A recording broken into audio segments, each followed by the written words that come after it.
Então, aí eu tava falando isso aí do Balzac, do Marx, porque eu lembro que você me fala aquela frase do von Hofstadter, né, que nada existe na política de uma nação que não esteja antes na sua literatura, né?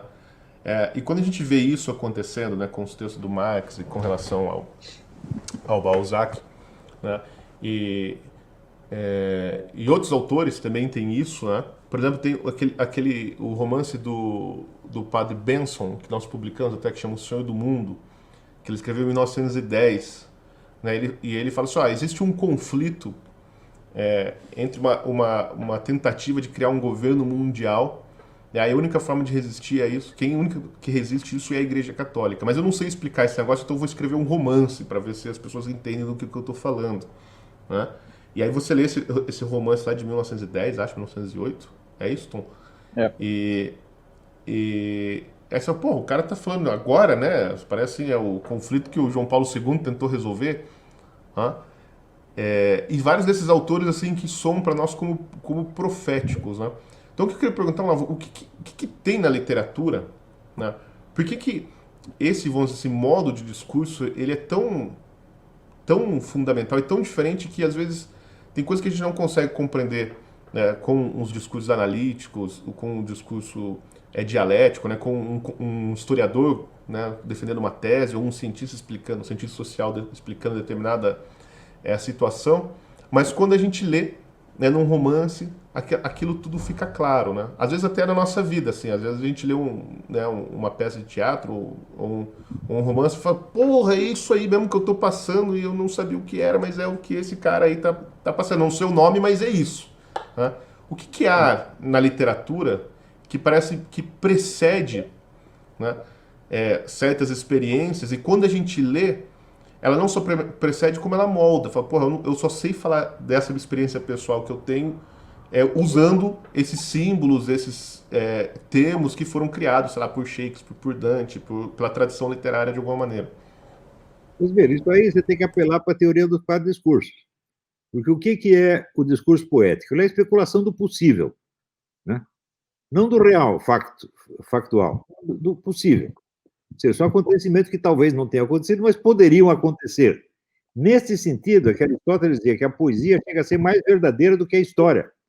Porque a história só pode mexer com aquele material que ela tem, com aqueles documentos que ela tem. Então, ela não chega a abarcar, vamos dizer, o horizonte inteiro. O horizonte inteiro só é alcançável pela imaginação.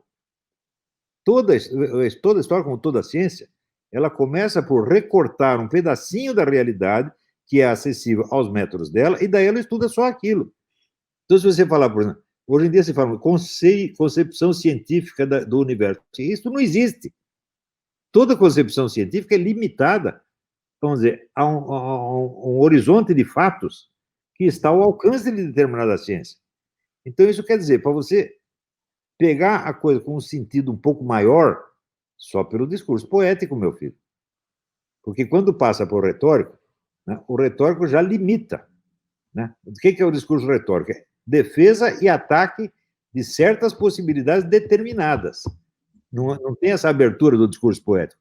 Quando você passa para o dialético já trata do discurso a respeito de discursos. E olhe lá. E quando chega na lógica, a coisa é mais limitada ainda.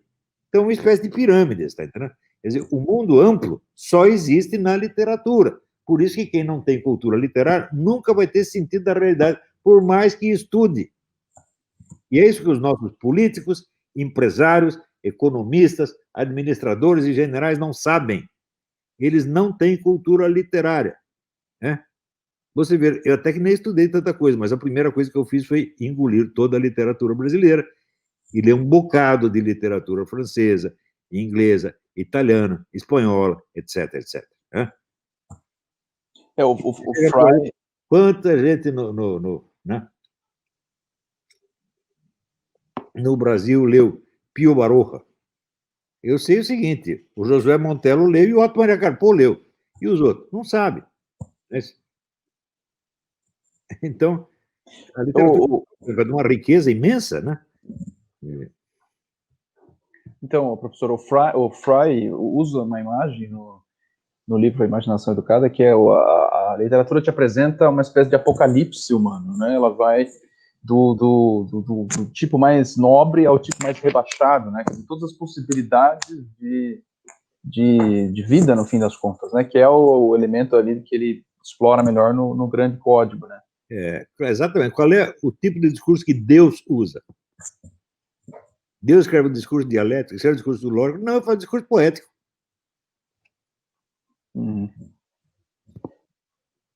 Isso quer dizer, é o que já está na Bíblia inteira. Aliás, tem gente que chama de querigma, quer dizer, uma mistura de dialético e retórico. Sim. E é por isso que tem a amplitude que tem.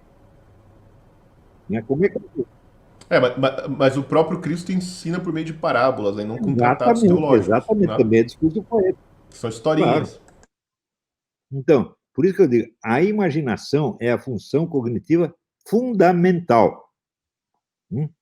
Todo o resto pode ser, por exemplo, o discurso lógico. A lógica pode ser substituída por um computador, até com vantagem. Tá certo? Mas a imaginação, bicho, não pode. Porque a imaginação implica o quê? A sua responsabilidade pessoal. Sim. Tá entendendo? Então, Sim.